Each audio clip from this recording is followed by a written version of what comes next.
Ayan na, we're broadcasting na. I'm gonna stop my video na. Yan, so we're on. So, good afternoon, everybody. For those who are joining us for this afternoon in Chillax, hope you're doing well and you're ready for a good afternoon of discussion and conversation. Yes. So far, we have 20 people in the house, so we'd like to hear from you. So, can we have a little activity with you guys? Umpisa na ho natin so that we could also enjoy the whole afternoon. Let's go.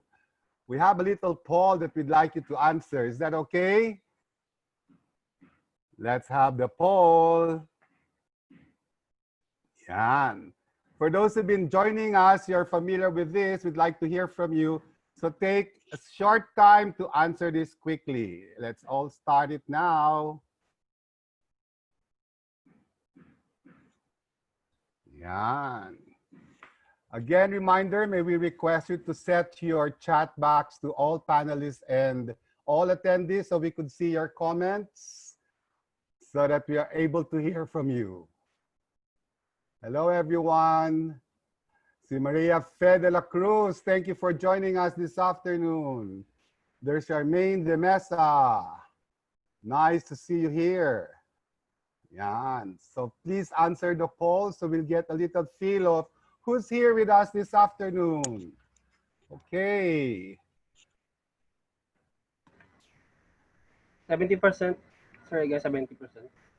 Yeah, about 70% will give us a good picture of who we are this afternoon.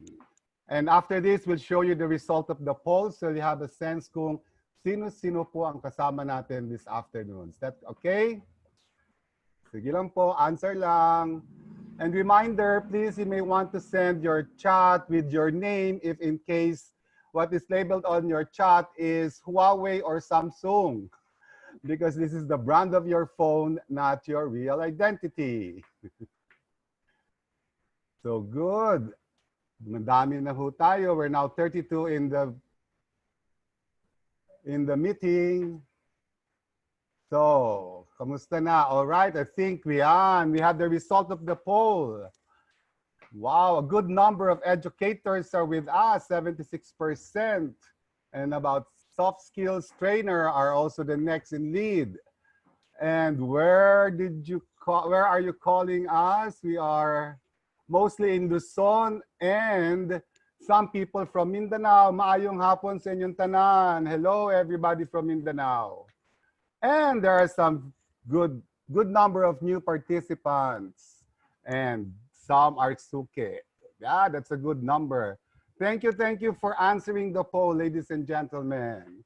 So at this point, I think we're ready, more or less ready to start.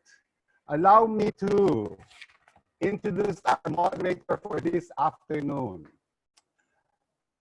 Luz Mercurio is our moderator, and she is the CEO of Stratlin Consulting.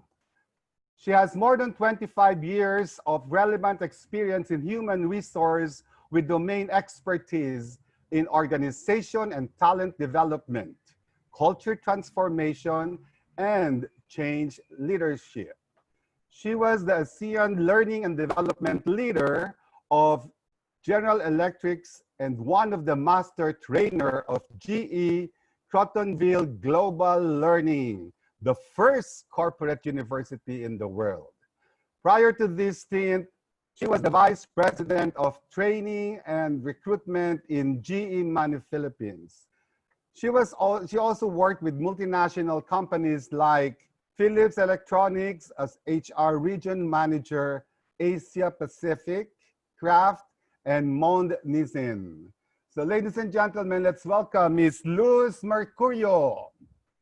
Good afternoon, Egay. Good afternoon, everyone. Good afternoon, Luz. Take it away.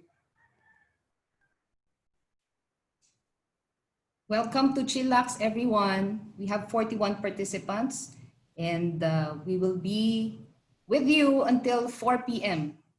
Maribel, hello. Good afternoon sa iyo. So we start with the first slide, reminders po siya, no?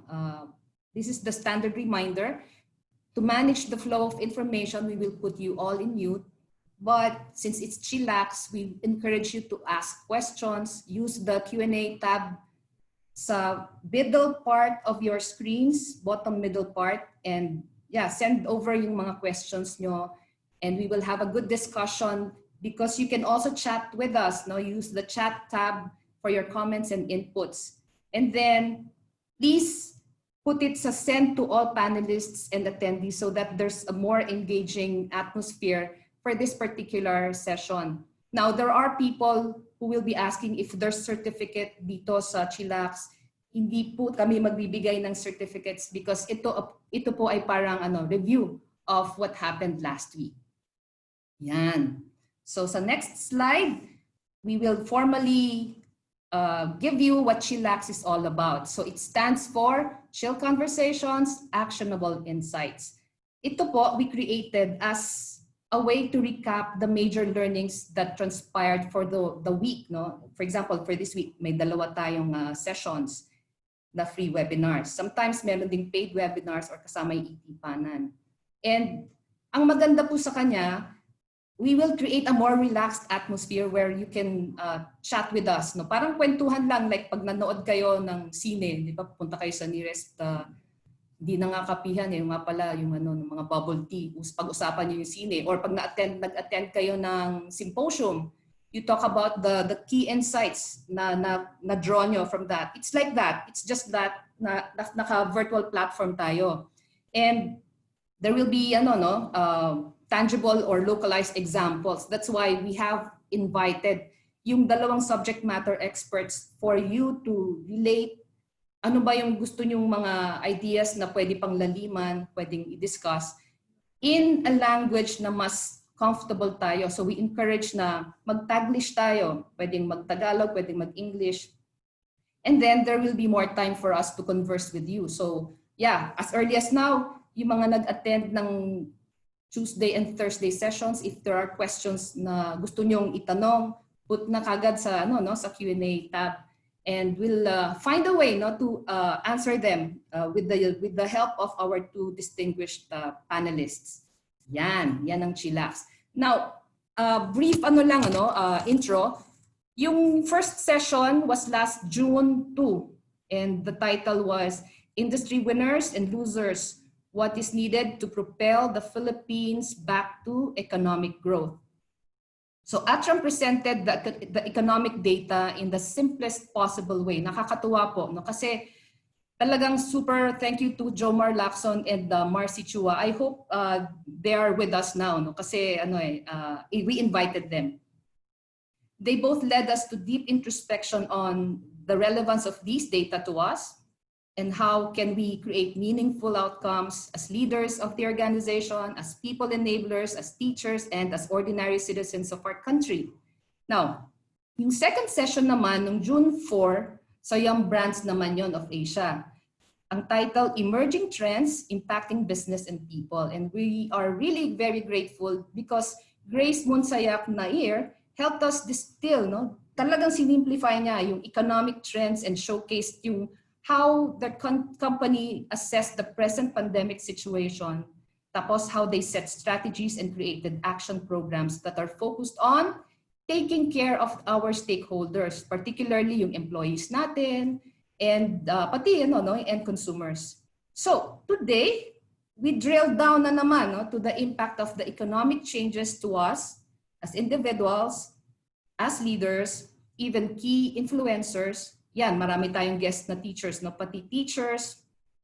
And together with our distinguished subject matter experts, let us generate more ideas on how to remain productive, seize opportunities, and stay relevant during the new normal. Yan. So pakikilala ko ang ating dalawang distinguished guests this afternoon. Both are good friends at saka in separate occasions, nakausap ko sila over a cup of coffee. Masarap silang ka-brainstorm. And I am really excited that at this particular session, makakasama natin silang dalawa. Let me start with the first guest. No? He is Herminio or June Famatigan. and he is an international speaker and management consultant with 10-year bank CEO experience, focused on transforming lackluster businesses into successful market competitors. He was the president and CEO of Maybank and Premier Bank. He is a firm believer that everyone must be an HR practitioner. Nakakatuwa yun, ano? Because, he said to me one time, I have yet to see a problem without an HR component. Ayan. Good afternoon sa'yo, June. Good afternoon. Hello. Hi, good afternoon, Luz. Hi. Since Chillax to, ano ang iyong inumin? Anong merienda mo or drink this afternoon? Nagkamali ako. Ang dami ko nang ininom before Chillax. So, I had coffee. I even had an ice cream. I'm perfectly fine. Kasi kung hindi, baka I might have to excuse myself sa dami ng ininom ko, Luz. Right? Ako, I'm having salabat. Sabi nila, maganda daw siya Wow. ng immune system. Tapos may kalamansi pa siya. Yeah. Yan. Thank you for joining us. Happy to be here. Happy to be here. Thank you, thank you. Yung susunod nating guest, talagang siya, very good friend yan. Kasama yung wife niya, si Riza. Si Chester Cajucom Uy, no? He is the internal marketing consultant of Monde Nissin Corporation with over 30 years of, bata pa ho yan, with over 30 years of dynamic experience in strategic sales and marketing. He is the brilliant mind behind the success of the #1 instant noodle in the Philippines, Lucky Me. And pati nakasama yung mga favorite baon natin, baon ng mga anak natin. Ako, personal favorite ko kasi Nissin Wafer. So meron yan, inilaunch niya, kinreate niya, talagang tinulungan niya ang maraming Pilipino na ma-enjoy ang eggnog, bingo, ang araw-araw nating laman ng bag, bulsa, pati cabinet ng ating mga opisina, Skyflakes at Fita. Yan. His strength is strategic partnership, which has made Dutch Mill Yogurt drink a household name. He is a sought-after speaker and consultant in strategic planning and marketing. Good afternoon, Chester. How are you? Good afternoon, Luz. Sinisiko ako ni Risa dito sa tabi ko. Thank you so much for the wonderful introduction, and it's a privilege for me to be here and to join you. Magandang hapon po sa inyong lahat. I hope it's going to be a fun learning session with all of you. Yan. Alam nyo, marami palang may 48 participants tayo and marami ang first time dito sa Chillax. So maganda, we give them a good review of what transpired this particular week, noong June 2 and June 4. Merong 3 key things that we can anchor on.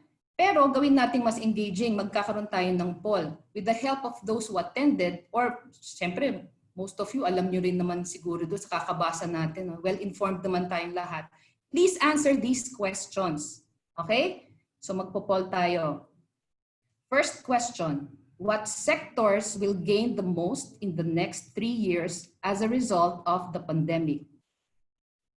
Telecommunications, office property, logistics and storage, manufacturing and agriculture, or hospitality, tourism, oil and gas, or aviation, education, automotive. Yan. Next question. During this pandemic period, what is not a government strategy? Create tax reform, social amelioration, purchasing local goods and services. Third question, what will strengthen the trust of people in a company during this uncertain period? Develop new products, place people before profit, or set up a good digital strategy? Yan. So we'll wait for a moment. Tignan natin ang inyong sagot. Review tayo saglit.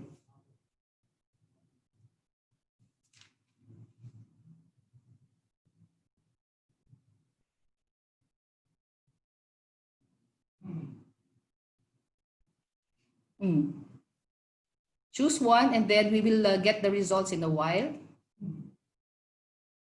So ang mga questions na ito galing sa Atram tsaka sa KFC, no? Kay Grace.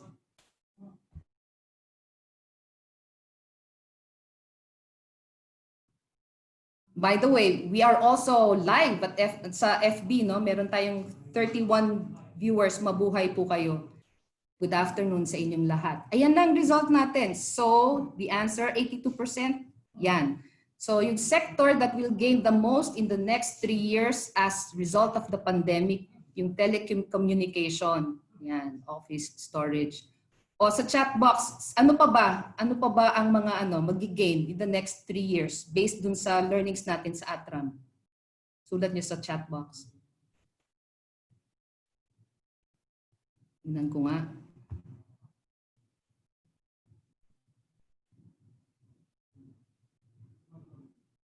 So sino ang magi-gain after 3 years na sector?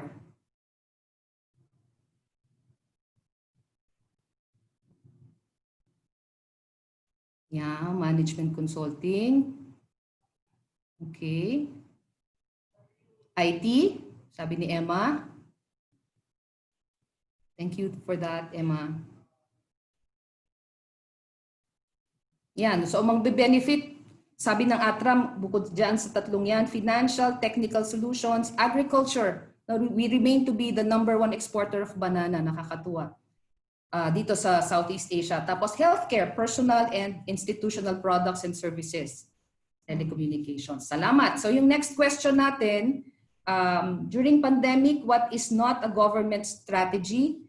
The answer is, yung poll natin, balik natin na, please. The answer is,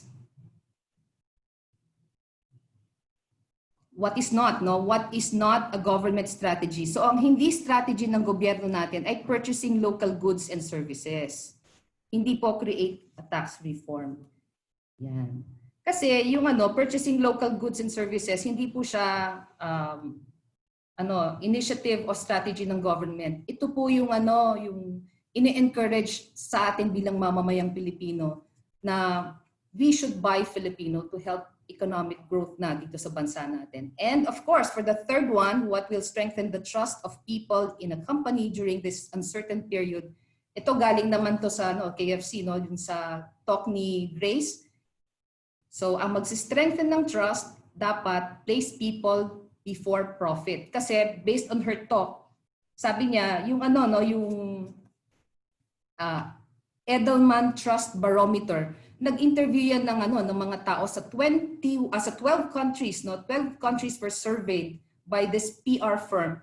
And ang sabi, yung companies that do not act appropriately during pandemic, ibig sabihin pinabayaan yung mga tao nila, 71% of the responders said they will lose trust dun sa kumpanyang yon forever. O so meron ngang forever. And then, hindi pa yon. 33% of these responders said na they will discourage others from patronizing products of these companies. So kailangan very careful ang organization or ang companies when they help people, or when they respond to all these economic trends happening around us. Yan ang review natin. So we move na, we move to the actual discussion kasi may magandang insights na binigay yung ATRAM. And in the next slide, you will see a question, recurring question siya based on the discussion with them. Kasi yung key messages ng ATRAM kanina last June 2, sabi niya, number 1, economic crisis is very bad. It is going to get worse, but we will survive. May good news naman. The key to economic survival and return to growth is consumption. And ito yung sinasabi nila, but how and what we consume will change. And we should invest in that. So ito yung tanong ko sa ating mga panelists. What are the consumer behaviors during the post-COVID that we should be aware of, and how would they impact our businesses? Yan. I will ask June 1st. Anong iyong masasabi sa question na ito? Maganda yung tanong na yan, Luza. In fact, during the presentation, maraming sinabi the ATRAM guys and si Grace. But what stands out for me, pag inisip ko lahat sila, two things actually stand out for me. One is consumers will focus on the essentials. We're talking food, we're talking medicine, we're talking things that people, sa paningin ng mga tao, yun ang kailangan nilang i-prioritize. Goods and services that are essential. The other is people seem to have a greater desire to connect, to go digital. Again, they are complementary. One of the things that stands out pag may crisis na ganito is the loss of control.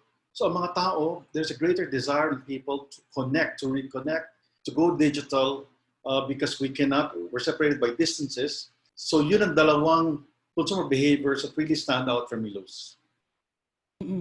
So yung gustong mag-connect ng mga tao, no? Tapos, ano yung mo ulit? Right. The first one is focus on essentials. And the second one is the desire of people to connect with others, yes. And then the way they do that, because they can't go out, is go digital, go online. Okay. So back to basics and then connect with other people. Right. Thank you. Chester, anong iyong masasabi? Yeah, I fully agree na those are two things na actually hindi new normal. These are the current normals already that we're seeing in the marketplace. And buti na lang sa essential, nandun tayo. So it's a blessing on that. But kidding aside, on the habit, an additional habit, no, or at least trends that we saw during the COVID times and yung currently is whether it is a behavior that is self-given or because of yung the government actually mandated it. Is basically mas staying at home yung magiging trend that we're looking at. And basically that particular behavior, because it's very clear already in the news. School, it's going to be more of online first, walang face-to-face. So because of that trend, sa bahay talaga, yung most of the family members would be at home. Okay.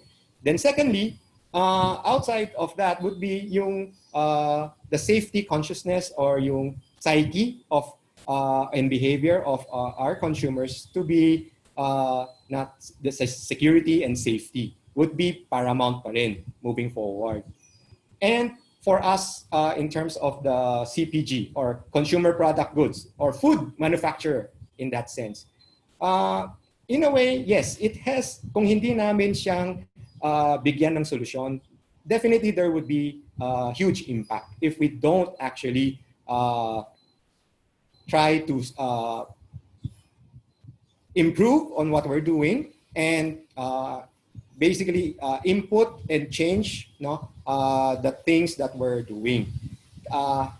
Do I go to the example, Luz? Okay. Yun ang tatanong ko examples na ano talagang ginagawa nyo ngayon sa kumpanya niyo. Okay. So for instance, yung staying at home on a longer period of time. And isabay ko na rin yung security, yung medyo may takot. So ano yung implication? What would be the implication of that particular behavior? It will be more of pag nag-grocery, mag-shopping, it's online. Okay?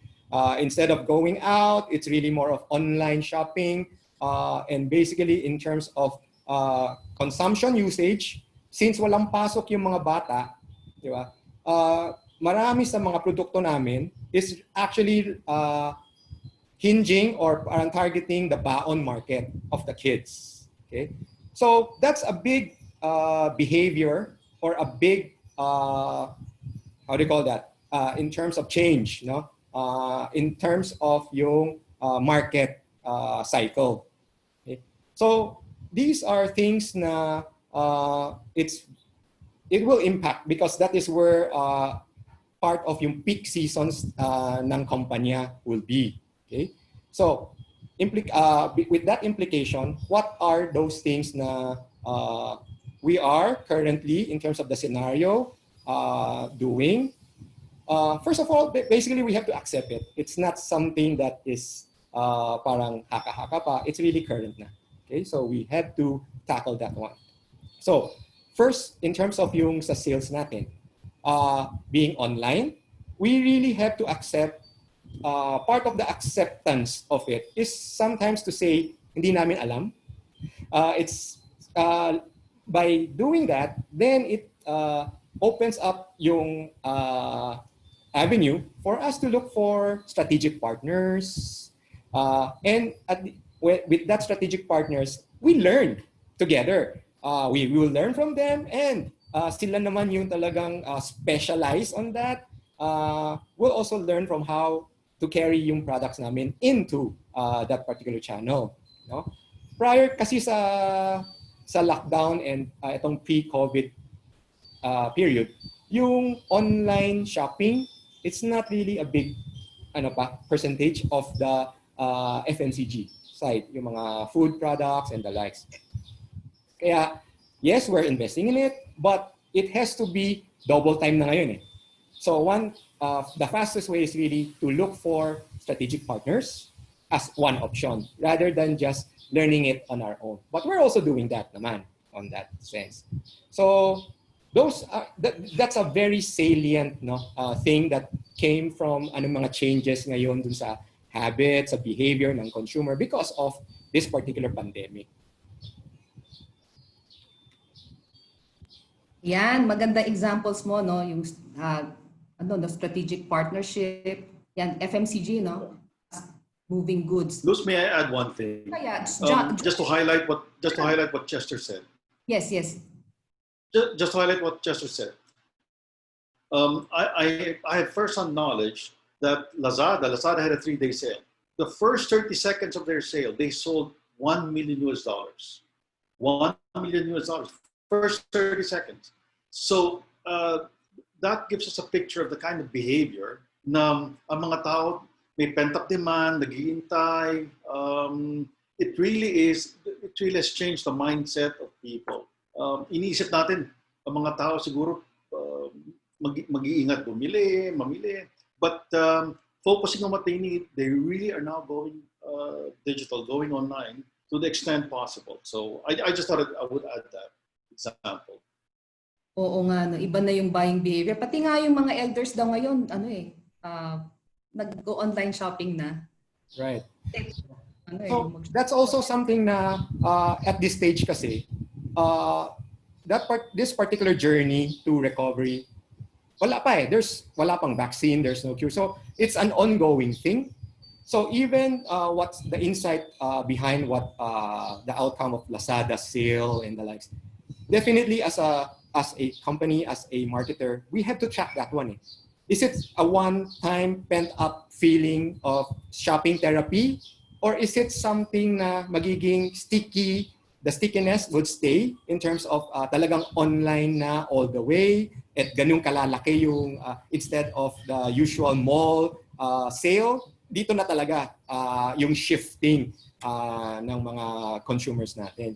So that's something na tracking it, really observing as the consumer now behave on a week-on-week, kasi nag-change yung environment natin eh.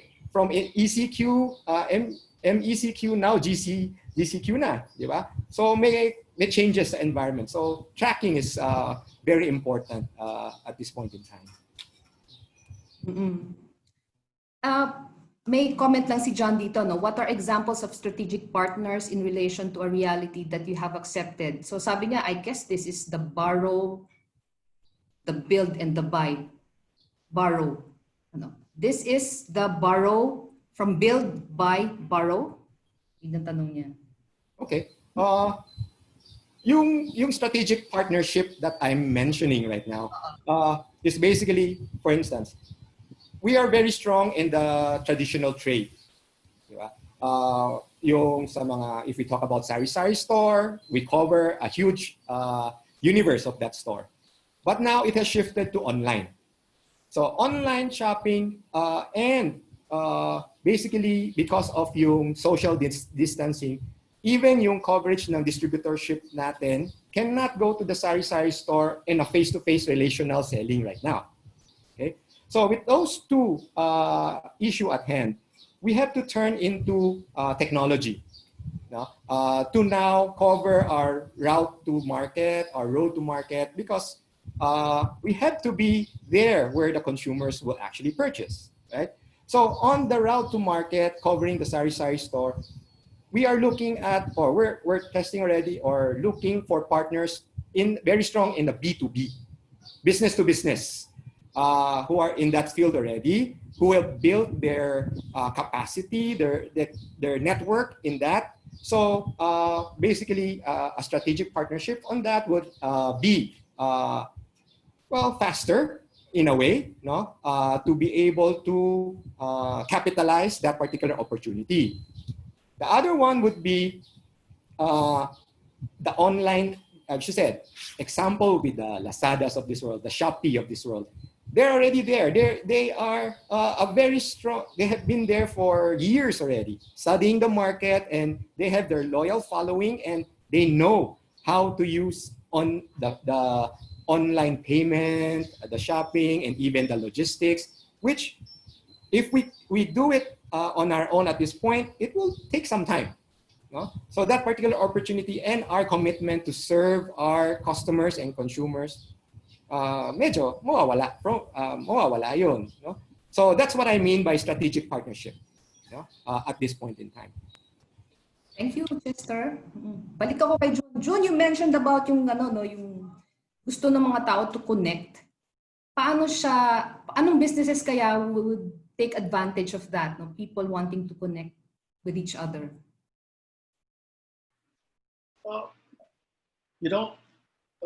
think Atram touched on that. But even the three of us, and I'm sure yung mga nakikinig sa atin, it is all about anong pinagbago ngayon. One is the physical distance. Malayo. I mean, the environment, nag-loosen up ng konti, we can go out, but we're still limited in terms of our mobility, di ba? So by connect, not just recently, but for some time now, pwede tayong via phone, via text, via digital. Again, the idea is, to me, the question is, how adaptive are we? Gaano tayo kagaling mag-adapt? When I was thinking about this, sabi ko, kailangan siguro, the word that comes to my head is the word enterprising. Ang enterprising means maparaan ka, nag-iisip ka ng solusyon. Dati, yung linear thinking, yun ang ginagawa natin. Linear thinking is, how do you go from point A to point D? You do that by going to B, C, and D. Now, I see people of different demographics, bata, babae, matanda, retired, estudyante, where it's not linear thinking anymore. To go from A to D, sometimes people jump from A to D. Mostly, people my age, I'll be the first to say, ang default na thinking namin is, to go from A to D, dadaan muna ako sa B and C. So to me, to connect is to be enterprising. To connect is to find ways. To connect is to think of ways by which you adapt to the new environment. The good news, and I always focus on the good news is we have the tools. This phone. We have the laptop, we have the computers. But of course, you only connect meaningfully if you have a message, if you have something to sell, if you have an idea, a good idea to sell. That's what I mean when, during crisis like this, the number one concern of people is the loss of control. And the way you address that is, the way people address loss of control is, naghahanap sila ng paraan to connect with other people, preferably in productive and meaningful ways. So that is my long answer to your question, Luz. Salamat, no. So parang dumami yung mga entrepreneurial, no? May entrepreneurial spirit and the ability to answer the needs of others through using the technology, no? Things are changing and they're changing really fast. Bilang bilang influencers, leaders, merong magandang point si Grace tungkol dyan, that we need to develop specific skills so that we can somehow help others adapt to this ever-changing environment that we have. So this is my second question. We will use polling din again. Yan. So tatanungin ko yung ating audience, no? What are the top 2 skills do we need to help people adapt to the present challenges? Gagamit tayo ng Mentimeter, no? So labas niyo inyong mga cellphones, go to menti.com, and then i-log nyo yung yung code 807773. We will get information from you. No? Ano bang opinion nyo so that we can help others cope, no, with the present challenges that we have. And then after that, I will ask Chester and June to respond, no, based on what they see would be really good skills that we need to develop and develop fast. Yan. Bravery, humility. Yan. Kasi sabi in the previous talks, no, kailangan resilient tayo, kailangan magaling tayong mag-adapt, kailangan maano na tayo sa digital space, mas mas mabilis tayong matuto. Pero this time, move tayo. How do we help others naman? From Grace, digital technology skills. Pa.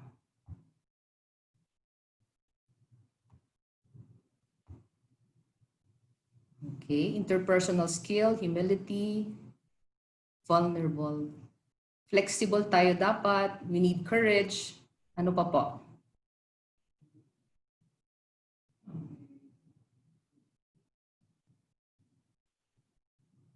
We need coaching. Empathy is very important, no? Not just listening, but listening with our heart.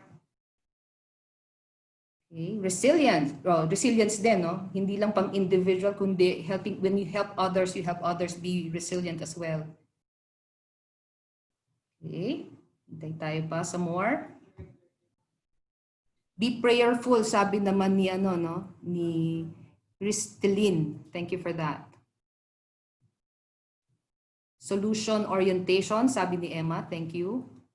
Yung mga hindi makapunta sa Mentimeter, you can go to chat so that we can acknowledge yung yung views din ninyo.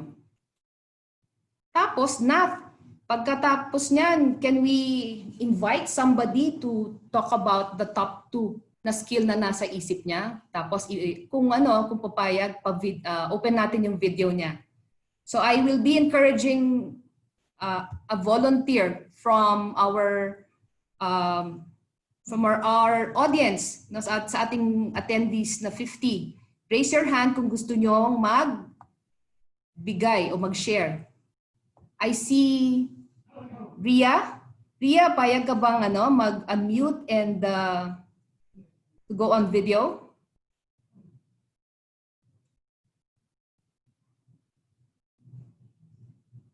So what's your top 2, Ria? Naku, nahiya yata si Ria. Ria?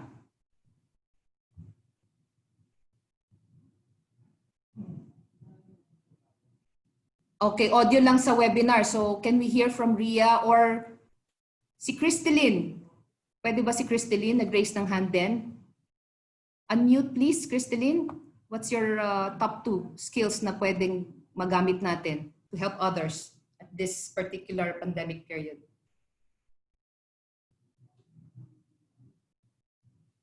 Naku, nahiya yata. Crystalline, please.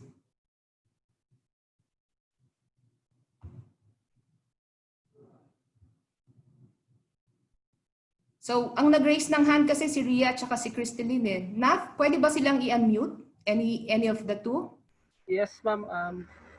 I asked them to unmute, ma'am. Please accept. Okay. Oo.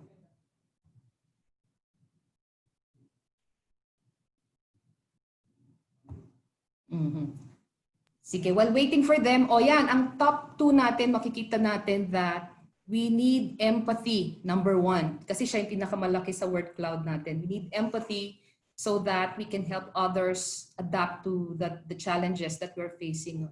Empathy, hindi lang nakikinig kundi understanding where the person is coming from and really listening well. And then agility, followed by resilience. So while waiting for the 2, can we ask for the response naman or yung insights ninyo we'll start with Chester. Chester, Okay. ano sasabi mo sa result? You're on mute pala, Chester. Okay. Okay. Ang ganda ng mga sagot. And really, some of these are actually what I have, no, at this point. So basically, from my perspective, there are two ways of looking at it, in a perspective of a company, corporate side, and on a perspective of an individual, as an employee or as an individual nga, no?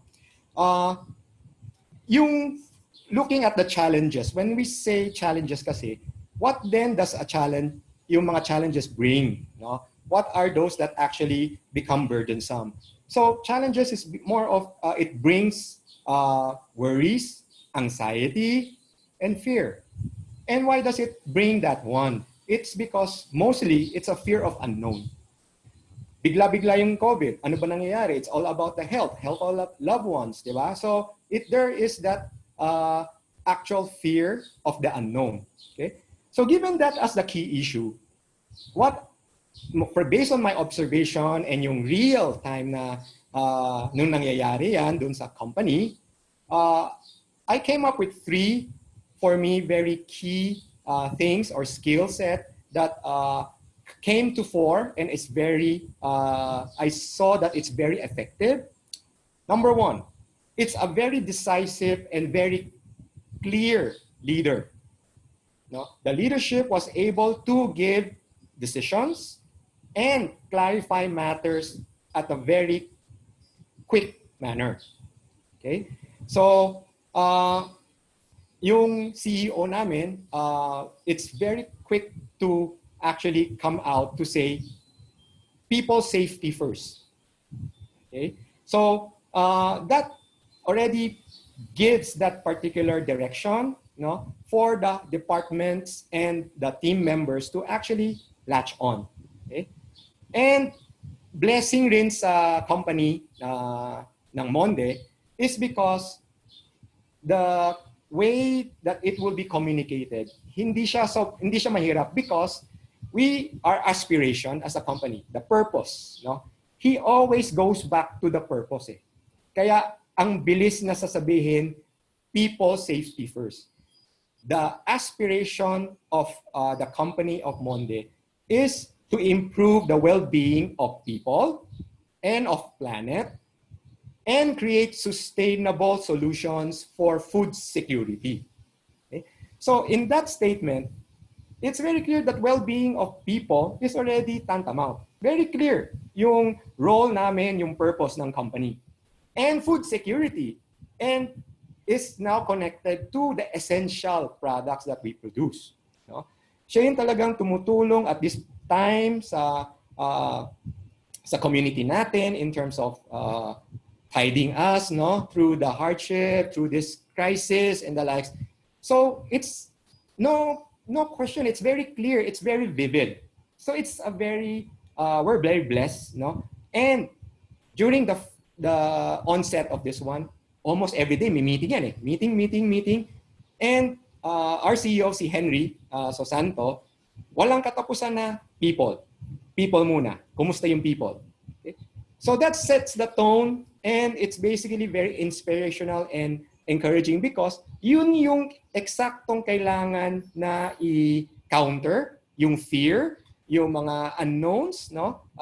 That serves as a certain barrier to that. Second aspect, and our panels actually was able to, our audience was able to bring it out, empathy, the soft side.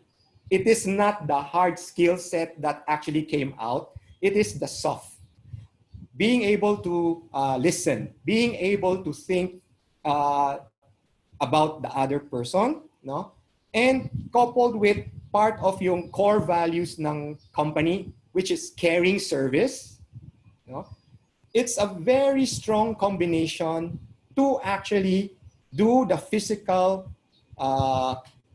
safety or protecting of our internal frontliners, but at the same time, it showed that the sincere care no, and service and empathy out of that. So those two elements became a very strong rallying point.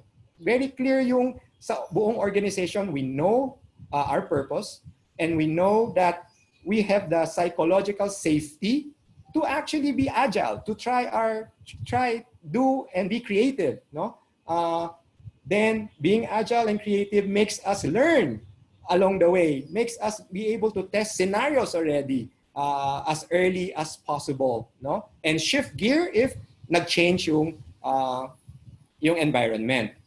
Then the third one would be, it's a very clear communication.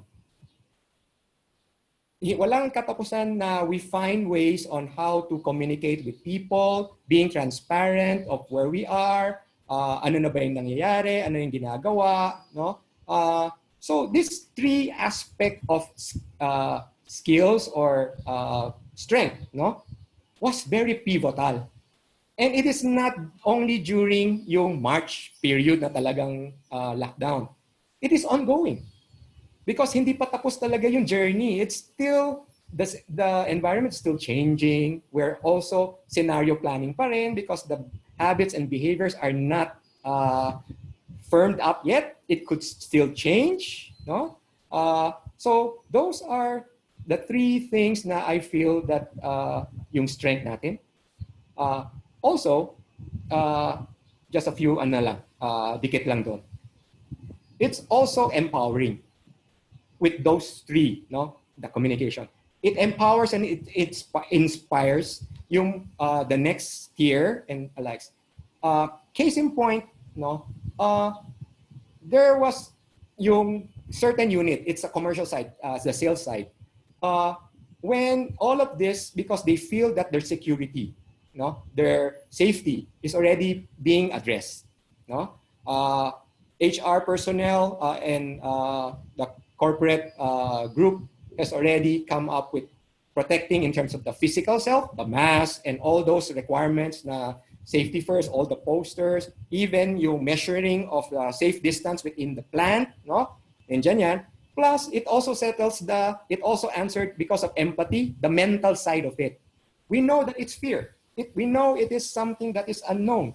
So basically, we came out addressing ngayon yung sa mental side by giving them first and foremost yung security in terms of medical phone numbers, yung mga doctors' phone numbers, di ba? Also their care for the family, yung mga numbers sa groceries, mga ganyan, ano na yan, para at least hindi na sila mag-iisip on that. It's already provided in our web page with our videos on that. But more than that, so we call it protect. The first step when we summarize it, it's protect. Okay? So with that environment, yung nakalma natin, at least at some point, di ba? So the clarity of thinking was there. So it was branched out on their own. Certain units now branch out on their own. Na may nakikita silang mga co-employees or mga partners like merchandisers na hirap. Kasi walang sasakyan, lockdown, tapos they have to still help out. Frontliner talaga, very thankful. They have to help fix up the inventory in the shelves. So they formed their own parang bayanihan ang tawag na. No? So it's not leader from the top, it's from their own na nagtutulungan na. So really, it's coming out with serving others already. And in our internal, we have that purpose of really serving our customer by making the product actually available during that time. Because essentials nga tayo di ba? So, nagtutulungan na from that particular na to make everything possible to be able to produce and give to customers and consumers, no? Yung service that they deserve and the service during this particular crisis period. All out yun. So we call that protect. Then we branch out, we serve, our commitment. Then lastly, in-expand pa further on its own. Talagang nag-balloon na siya. It garnered a lot of tractions and became corporate na naging from protect, serve, naging help, community na. Yeah. So that particular development is very, a journey on its own. It's not something dictated upon. It is basically traced back to because of the clarity of the purpose, the clarity of the direction, and the values of the company. And the help now was culminated into gustong-gusto nila talaga merong ibigay sa community. Donation of products to help alleviate yung hunger and mga ganyan. But, problem, wala kami inventory. Lahat ng production out.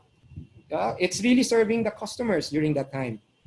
And because of the heart, because of empathy, because of caring service, nag-volunteer sila na pag Sunday, they would come in, walang extra pay, walang volunteer to produce. And management was able to, a collaboration with management also, na everything that was produced there is really for helping the community. Yan. Maganda yung sinabi mo about yung empathy.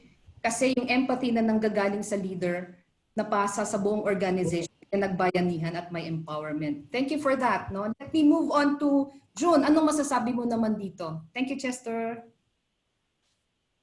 Yep. Well, thank you for that, Chester. Just two things.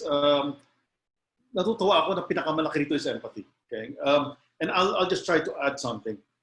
If you look at the agility, resilience, and the others, they focus on themselves. But empathy is all about the other person.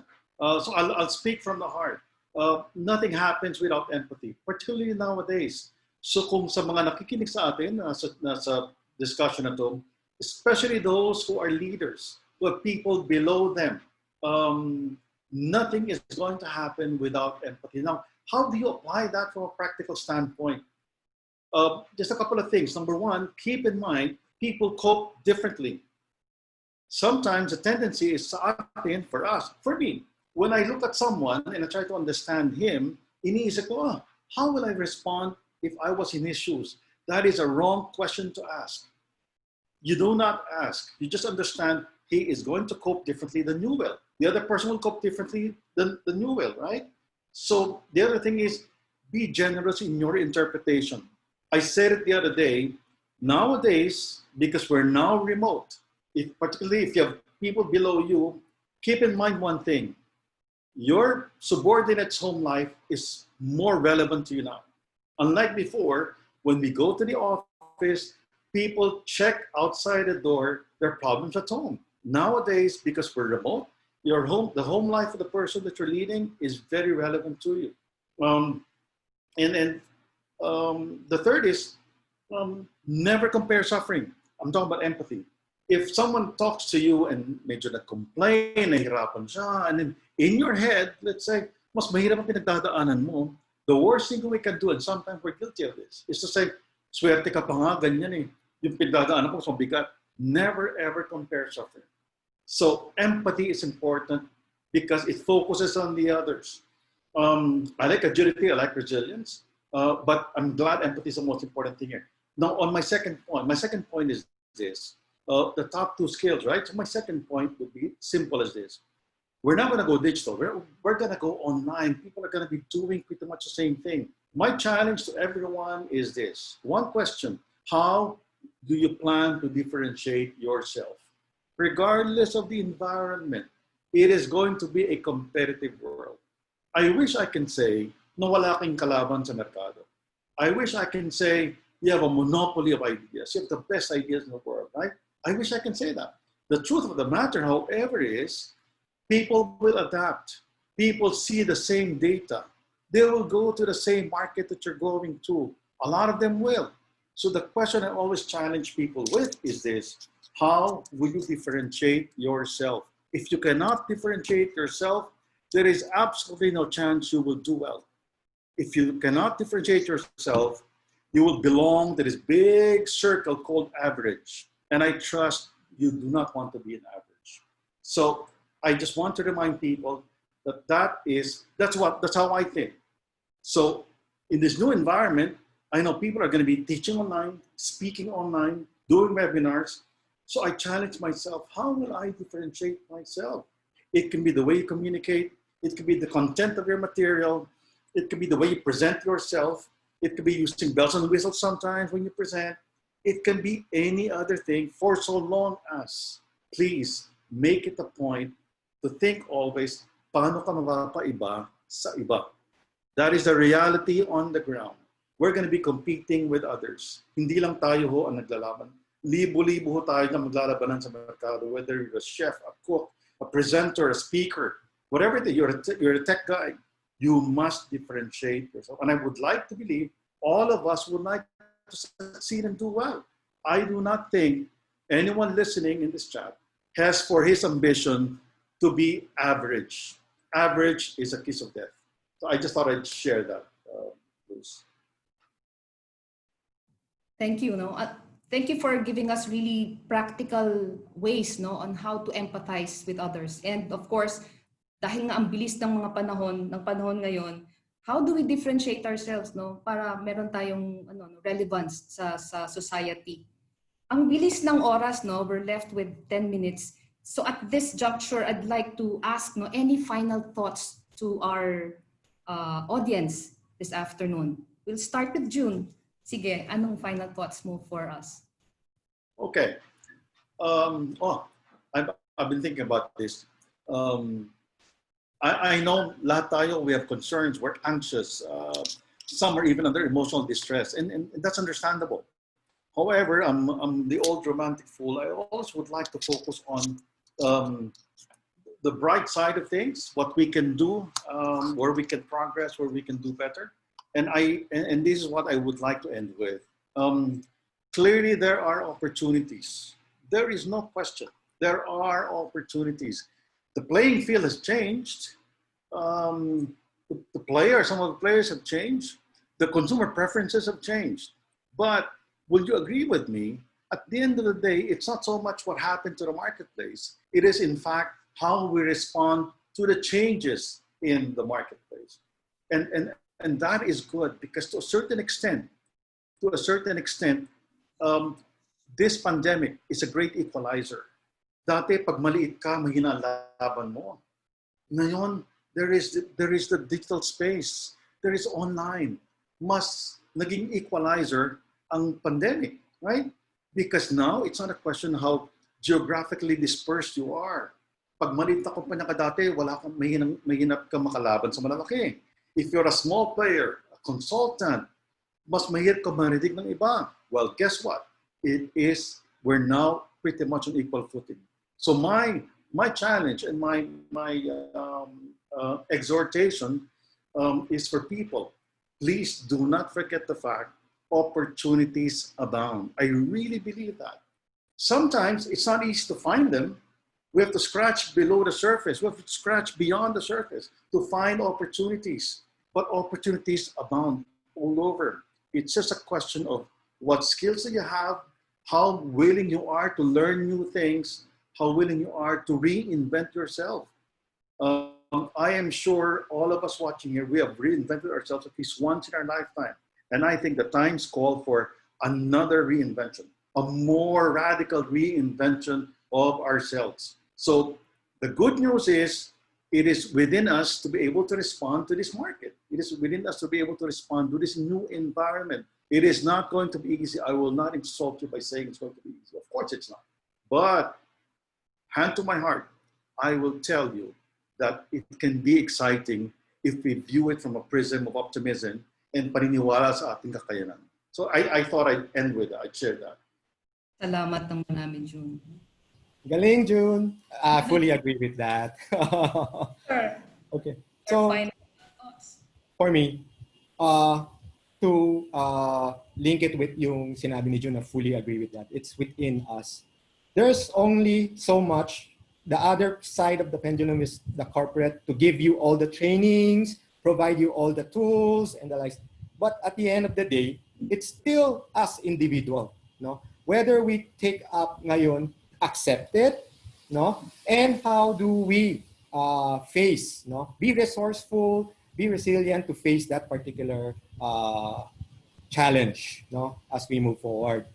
And one advice would be, if I now pull back yung sa nangyari dito sa Monde experience, if you don't, ang nangyari is, pag nasabi, ay COVID, tapos lockdown, parang if you don't break it down, when you don't unbox what is reality and the likes, sobrang overwhelming kasi ang laki yung issue. But once you try and cut it down to pieces, okay, so where are we? O ano yung purpose natin? Saan tayo ngayon? Di ba? Paano natin isa-service? O ano yung priority? O isa-serve natin yung customer kasi essential tayo. Then, that is an issue na much, di ba, smaller at mas medyo, mas confident na natin ngayon creatively innovate, think through, mga ganyan. It's the same as on our own. It might be too overwhelming, but based on the strengths that and the skills that God has given us, inherently, check it out. Saan? And then pit it. Ano ngayon yung mga adjustments lang? Be resourceful. Ang dami ngayon mga webinar. I know of a question ngayon I heard from one of the sessions dito. Tinatanong yung mga small, medium scale enterprise, di ba? So where do they get help, mga ganyan?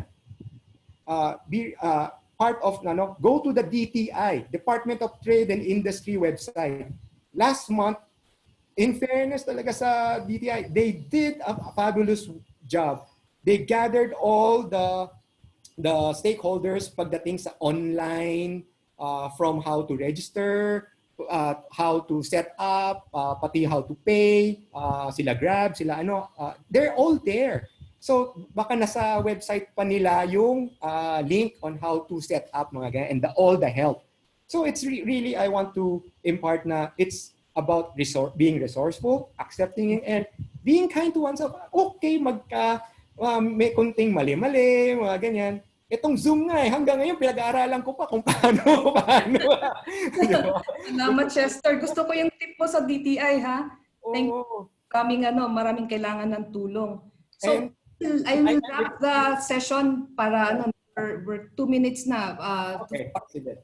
I will encourage pala yung yung participants natin, Chester and June, to reach out to you through your LinkedIn accounts. Kasi alam ko marami silang tanong, medyo bago yung iba, baka medyo nahihiya. Pero okay. I know marami yang gustong malaman and you can help them. We help each other. So finally, I'll just say that, I'll share what the business management consultant Peter Drucker said. Sabi niya, the ultimate resource in economic development is people talaga. It is people, not capital or raw materials, that develop an economy. So based on what you have mentioned, both of you are distinguished guests. Let's encourage each other. Let's take care of ourselves, acquire necessary skills, and stay relevant. We also have to share our talents nga sa banggit nyo, our resources. Tapos, let's remember we are all in this talagang turbulent storm na talaga ito. Let's find strength from each other and find ways to get through this together. Totoo yung yung famous line, we heal as one. So on that note, I'd like to thank you, June and Chester, for joining us. Talagang it's been thank you. Insightful session. Thank you, June. Privilege is a privilege. Thank you, Chester. So I'll give the line to Egay to close. Okay, thank you very much. Thank you, Egay. Thank you, June, Chester. It was very insightful in your conversation this afternoon. Talagang mahalaga pa rin talaga ang people. That's very important. And I think we are on the right track with Philippine Society for Talent and Development. With our project Hope, we are trying to bring our service to most people that would join us in our webinars. Kaya we'd like to invite you for more sessions this coming month. Meron po tayong paid webinar. We have one, Leadership Pipeline Development by Mr. Feng Kevin and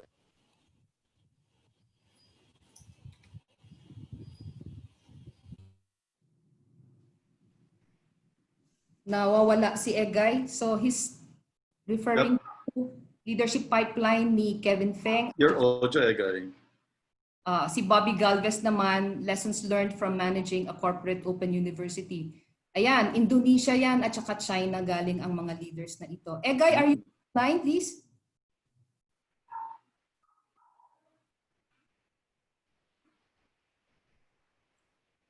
Yeah, Luz, you may want to. Disconnected. Yeah, okay. Nahirapan yung ano, no, yung linya ni Egay.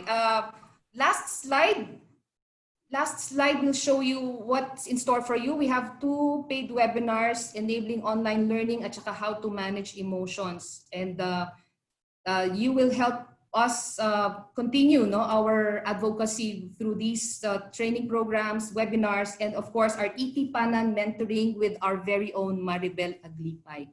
Salamat sa inyong lahat for joining us this afternoon, and we hope to see you in our succeeding webinars.